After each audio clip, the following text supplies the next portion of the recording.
back to the Grapevine. Hope you had a good weekend. I'm here. I am Sarah. I'm Mary. I'm Christine. Tina. All right, so I think we all can relate to this subject. Guys, we all probably know somebody or heard of somebody that is going down the wrong path. How do we, deal with a family member or friend or colleague or anybody that we feel is going down the wrong path without coming off as judgmental? Does anybody want to start? I think it depends on your relationship with that person. If it's a person that is very close to you and you think they'll listen to you, I think it would be worth, for you to take some time and talk to them about the situation. I think if it's someone that's not close to you, I don't think we should talk to them because it might come across as judgmental, or how did you know about this? Who's gossiping about me? And I think the best thing we can do is just pray for them. If we can talk to Abuna maybe about it, and kind of being there for them. Yes. And being patient with them maybe, because they may come off as defensive. I'm just assuming, the first time because like you said, they won't know if we're judging them or if we're really trying to help and keeping this, on the down low. And maybe we just don't know the whole story. Yeah. I mean, I had a friend who, one of their struggles was they were kind of tired of the way that they felt that the church was overboard with the rules, the feasts, the fasts, the restrictions of how the women sit on one side, the men sit on the other side. And I wasn't very close to this person, but somebody close to me vented to me about their friend. So I advised them through like a third party, just saying, hey, be patient with them, try to maybe have them listen to some of the lectures online. That way they're getting the help without anybody else knowing it, and without somebody saying, oh, look who decided to show up to church after, being gone for X amount of months. So they came back eventually, but, anybody y'all can think of that? I just feel really bad for the people when they go on the wrong path and then come back to church. Sometimes without even knowing, we give them that kind of looks that makes them very uncomfortable. And I feel really, really bad for them because we never know what's going to happen tomorrow with any of us. So just try to be friendly and welcoming and treat them normal as if nothing happens. Sometimes we just hear about it. We don't even hear it from the person. Yeah. And you never know if it's right or wrong. And you never know what led them to even start, to make them start going down that path, unless it comes from them. And they feel like they can open up and say, hey, listen, you're a friend, I could trust you. This is why I'm struggling with X, Y, Z.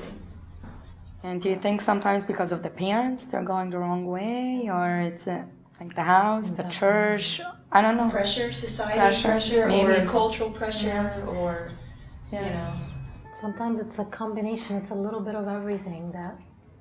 all at once. Like they feel like they're caving in, that they're getting it from their parents, they're getting it from... They have an older sister or brother who was the perfect child, and they're not they're not the oldest. And sometimes maybe they get the pressure of, well, you're not like your older brother and sister, and they're doing everything right, but you're a screw-up, when they're really not a screw-up, but they are feeling that way. So try to advise them, I do my best. I hope I've helped. Mary? I guess my question would be, is there any point in time where you have to cut somebody off? When do you help, and is there a time, when and if, is there a time where you need to cut somebody off? That's you caught me off guard. That's a really What good... do you think, Mary? I feel like it depends on the situation, kind of like what you were saying. It depends on who you're dealing with. I know I've listened to sermons and lectures from priest fathers, and they're talking to parents who are dealing with a child who's going down the wrong path. For example, if you have a child that's a drug addict, I've heard, when you keep giving them money or keep bailing them out, you're enabling them. So at some point, you just have to cut off that person, and you're not doing it out of, hate or resentment. You're actually doing it out of love, because sometimes people just have to hit rock bottom, in order to get back up and in order to correct themselves. Kind of like my husband's favorite story from the Bible is the prodigal son, right? If the prodigal son didn't hit that rock bottom and wasn't eating pig food, he would have never come back. That's very true. To his father. That's very true. So Very good example. But it's, it's Yes. making that decision. I feel Yes. it's very difficult especially as a parent. And I don't know if, sometimes even as a friend, make that decision where, okay, I need to let this person go, not forever, but, For the time being. yeah. I think it also matters, as you all are mothers, and you also have kids. And so what if, as it's one of your lady friends, what influence is it going to have with your children if she has, like, her kids, for example, but you hear the way she's acting or he's acting?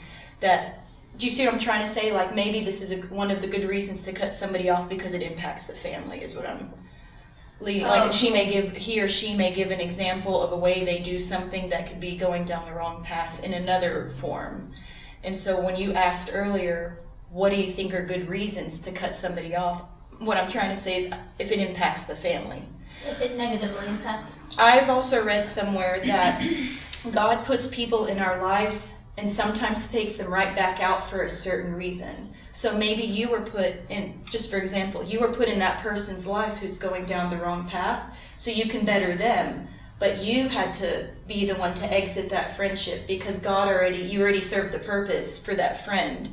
And like you said, it may not be permanent, but just until they fix whatever. Do you all see what I'm saying? Yeah, and that also is, man, such like a tightrope, especially like when Fine thinking line. about like teenagers. Yes. And like say you're a teenager and you have a teenager friend that's going down that wrong path.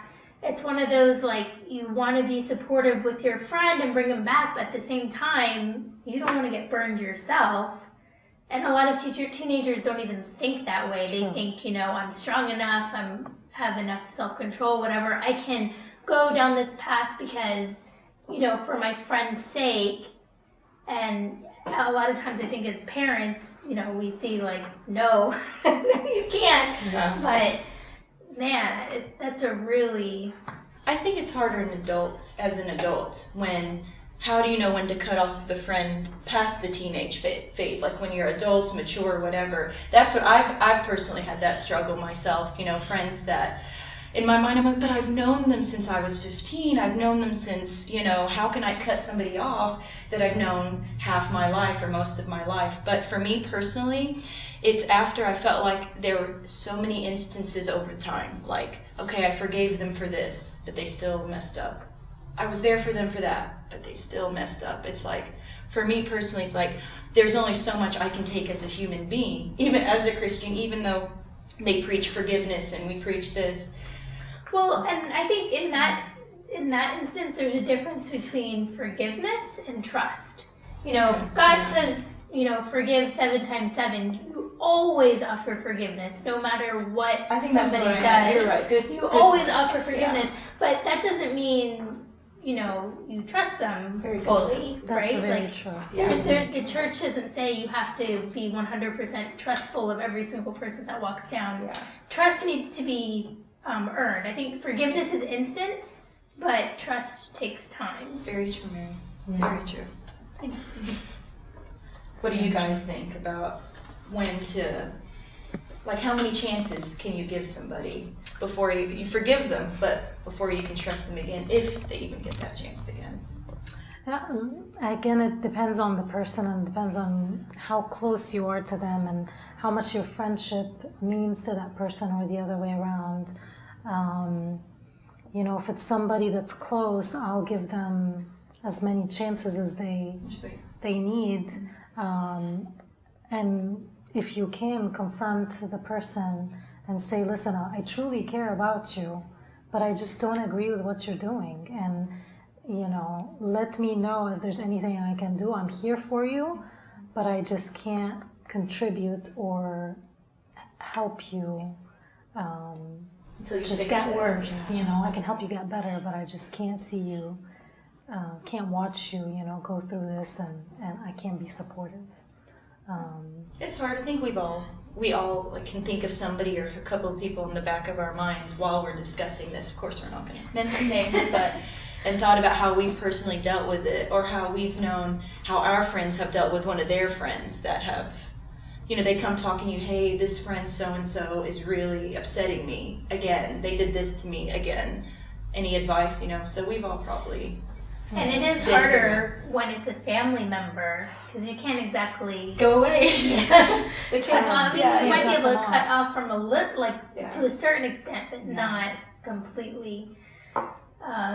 And, you know, Egyptian families, it's not just mama, baba, you know, son, daughter. It's in-laws, it's uncles, and it's uncles, and aunts, and twice removed, and whatever. Yeah. So It's just all the teenagers, I think, and I think too the pressure, as Sarah said, and the church sometimes is overstressed too for the kids. As a teenager, they run away from church. They want to go clubbing, they want to go drink, they want to try everything to see what's that life. Sometimes they come back, sometimes they're lost. Done deal.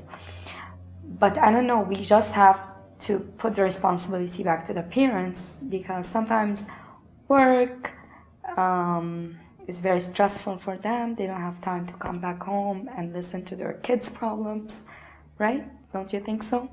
And especially for all the people that moving from other countries, they're here to do better, or maybe they need to settle down. So they need to work a lot. They don't have that much of time to spend with the kids. Good points. I don't know, because if you don't make sure that your kids know that they are important to you, they will stray, and they will never listen to you when you need them to listen to you. And what stinks is sometimes it's too late for them to realize what you did as a parent when they were younger, as a parent, for them to appreciate, because they've already strayed. But then they look back and they're like, that's why mom and dad were strict with me when I was in 6th grade, but everybody else got to stay out later. Right. Or that's why, you know, I had to get my license later than anybody, even though the state said you can get it at 15, 16. Sometimes, unfortunately... Stay home for college when all my friends get to went experience out of freshmen. state, or stayed at the dorms, and my parents made me stay at home. Yeah. So, we've, you know, we've all had those kind of struggles. But yeah, going back to what you were saying, Mary, it might be a little challenging when it comes to family member, because what you said, not just, like you said, it's mom, dad, siblings, and kids, but even like as a Coptic community, we see each other regular, whether it's a baby shower or a wedding, or even if it's somebody you feel like you may not have to run into again, then you see them over and over again, but you have to be nice. Make sure you smile, check the pride at the door. So, but very good points, ladies. Good job.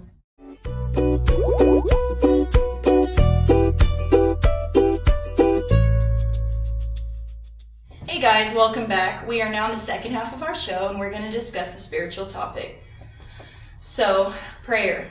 Why do a lot of us probably struggle with praying when our situation isn't getting resolved. So why do we feel like we have to struggle with prayer? Any opinions on this one? I can go first. Go. I feel that we live in a society where instant gratification. I believe we did touch base on this on a previous episode. Everything is instant. The minute we swipe a credit card, we better get an instant notification that the charge went through. The minute we post something online, we better get an instant like. Everything is instant, and now our kids are learning it, you know, the touch screen, just fast, fast, fast. Unfortunately, even though society has changed with this being instant, thank you, that doesn't work with prayer. And I feel like we all struggle because everything else is changing, so we feel like that part of our spiritual life should change as well, but it doesn't work that way. When we pray for something, don't expect to get it right away, because that's not what God decided. It's on His time. Right? Do you all agree? Yeah, Sure. I think it's, pretty similar to dieting. Why do we diet? It's because we're unhappy with our body. So, that doesn't change, losing 50 pounds doesn't change overnight. So does that mean we should just stop dieting? No, because if you stop dieting or you stop eating healthy, then you're just going to gain even more weight or be even more unhappy with the way you look. So in the same way, if you're struggling with something, you just have to keep praying for it, keep working at it, just in the same way that we work at taking care of our bodies or, study to get that career that we always wanted. It is. Constant is a struggle. It's a sacrifice of prayer. And I think that we need to reframe the way we look at it and not assume that, just because, I prayed and God didn't listen to me, so I'm going to stop. No, like you said before, it's an ongoing process. It's an ongoing journey. Very good examples. I feel like we should make sure that our kids are aware that they can't get the instant gratification from prayers, and to keep praying and have that perseverance in their prayers when they want something. Yeah. I think prayers, you can link it to faith. If you pray once, you don't get your way, does that mean you're going to lose faith in trusting the Lord to give you what you want? No, because He's going to give you what He knows you want.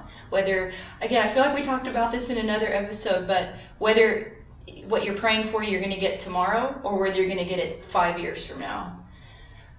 He already knows what your life is going to play out. But for you to pray for it is you showing the faith, like you trusting Him, you believe in Him, not just I'm entitled, I'm going to get this and get that on my watch. It doesn't work that way with the Lord. He's not a genie. He's Yeah. not like, You don't get 3 wishes. He's not, somebody that you just go to when you have a problem and that's it. So Sometimes I think we get those kind of problems in our life to be closer to God by praying. Sometimes I feel like God puts that problem in my life because I was away, and it's like That's a really our good. situation. Yeah. It's like, wake up, you need to get closer, you need to come back to me, attend more liturgy, pray more, morning prayers, midnight, read the Bible all the time, especially with the kids. And I said that before, miracles happens usually when kids pray too, because they're angels. It's one of the greatest method ever is praying and reading the Bible. For everybody, young age, old age, anybody. It's life. And sometimes you don't think you know the answer, but the answer is right in front of you. So you just have to seek. Seek and you shall find. Yes. Well, I would say a lot of times when we pray, we think in our infinite knowledge that we already have the solution and we just need God to execute it. Like, I'm praying to you, God, here's my problem, and this is what I need you to do to fix it. So go ahead and just fix it for me, right? And it's just a complete. And then when it doesn't happen or we're struggling, then we're like, oh, God doesn't listen to me. Why doesn't God want me to be happy? God is ignoring me, and you continue struggling. But again, that's not. We just need to present the problem to God and pray about it. And in the Lord's Prayer, we say, "Thy will be done." So I think about the story of Moses in the Red Sea after he takes all the Israelites out of Egypt and comes before the Red Sea, and Pharaoh's army is behind them. I don't think of all the solutions that Moses could have thought of, I don't think it ever crossed his mind to stick a stick, in the water. And I would be thinking, like, send your angels to beat up Pharaoh for me, like, let them trip and fall, like something, but not like, oh, I'm just gonna open up the ocean, So I think like if Moses was praying and giving God all these solutions, like it just wouldn't work that way. Like God's way, God's solution is in that situation is so much better, and even in our own lives is so much better than any solution that we can come up with. We just have to put that faith and trust in him that his way is going to be the best way. It just takes faith and patience. And I know we were focusing on the spiritual topic of why we keep praying when we're struggling, but I'm going to just segue just a little bit to kind of the opposite. Why do some of us stop praying when things are going smoothly? Like, we should still pray to thank God that what we prayed for did come true when it does come true. Do y'all see what I'm saying? Like, I even read, I read all these little memes or all these little things or whatever. And one thing kept saying, one had a quote from God saying, "My hands are always open. How come you haven't talked to me?" For those that haven't prayed in a while after. Do y'all see what I'm saying? After they got what they wanted. He's like, "But I haven't heard from you in a while. I'm just one prayer away." So y'all see what I'm saying? Like, everybody, life is a roller coaster, ups and downs, ups and downs. And some of us, I'll admit it too, may slow down on the praying part when everything is going smoothly. But then the minute I hit the next bump in the road, it's like, oh, please, for whatever the situation, he's probably thinking, look, I was there for you for the good and bad. Why, you talk to your friends every day, you talk to your parents every day, or your spouse. You need to talk to me every day, good and bad, just like you vent to your spouse or your girlfriends or whatever. I think some of us I need to work better on treating God as one of my best friends too. Just not just when something bad or something good's happening. Yeah, I think about it like I going on with that example, like I always compare it to Abuna. So it's like, oh, you have a problem, go to Abuna. Oh, you're whatever, go to Abuna. But how many of us go to call up Abuna just to give them some good news? Unless you're like, hey, I'm getting engaged, I need you to do the wedding. That's the only time, because you need something. But it's so rare that we just call up Abuna just to, thank him or just share some positive news with him. So the same thing with God, just like you said. He'd probably appreciate it with all the prayers coming his way from all of us believers, of when we need him and when we're not going to waste his time by saying he has all the time. Yeah, you're right. All right, guys, we're going to take you over to sports and see what's happening these days.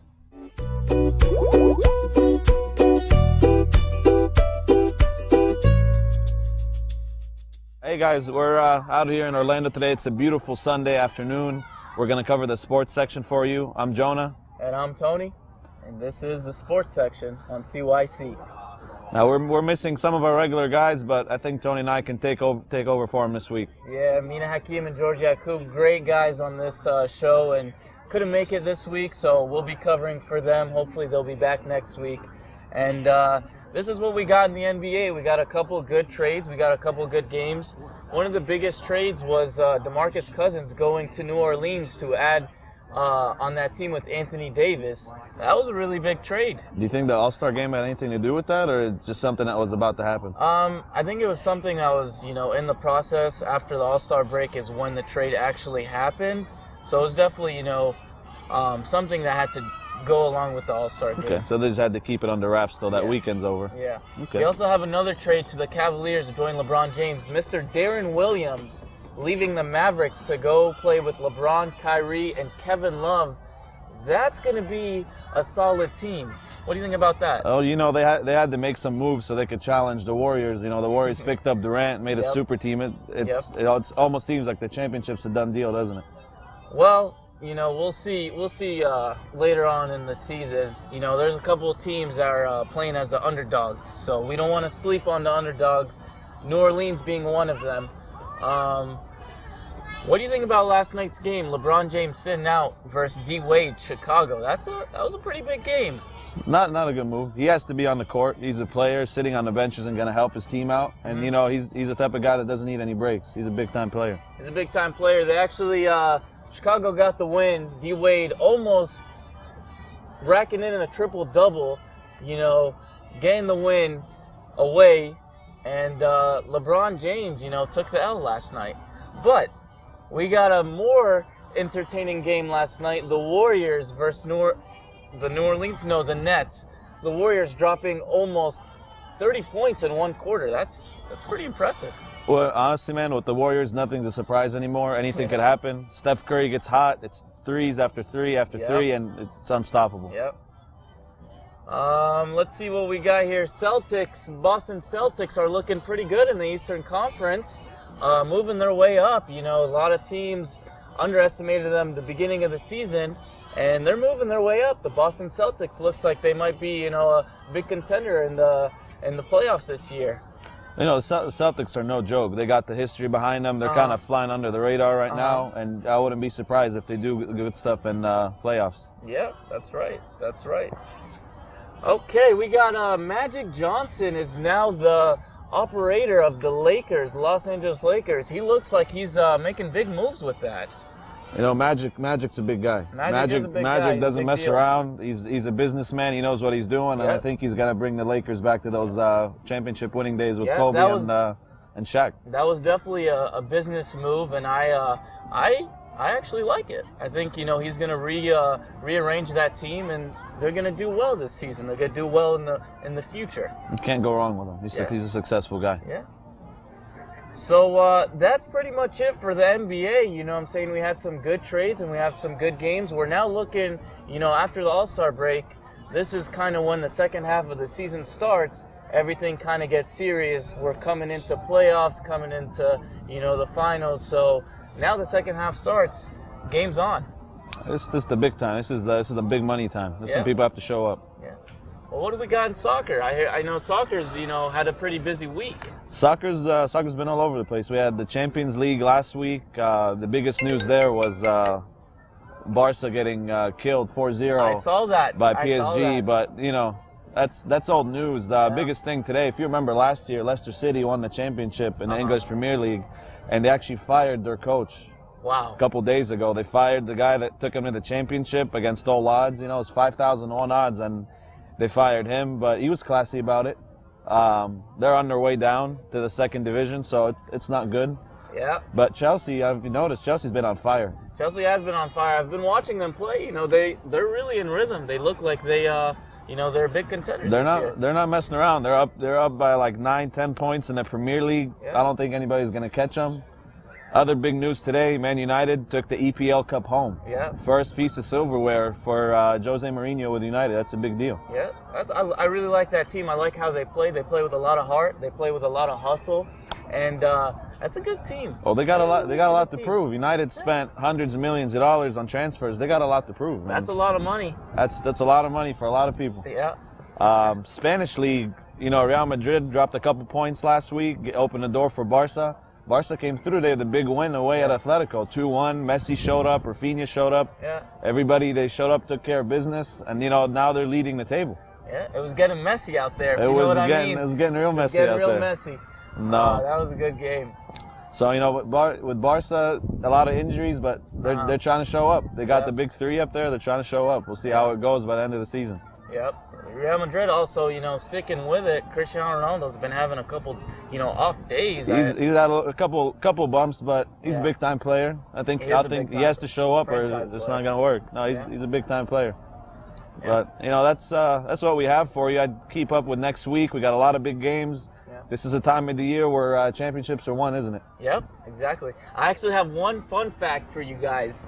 In the college basketball, the women's college basketball, University of Connecticut,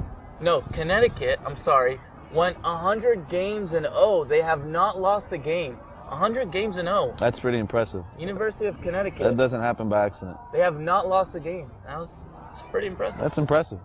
But that's all we have today for the sports, and I hope you guys enjoyed. I'm Tony. This is Jonah. This is it. We'll see you guys next week.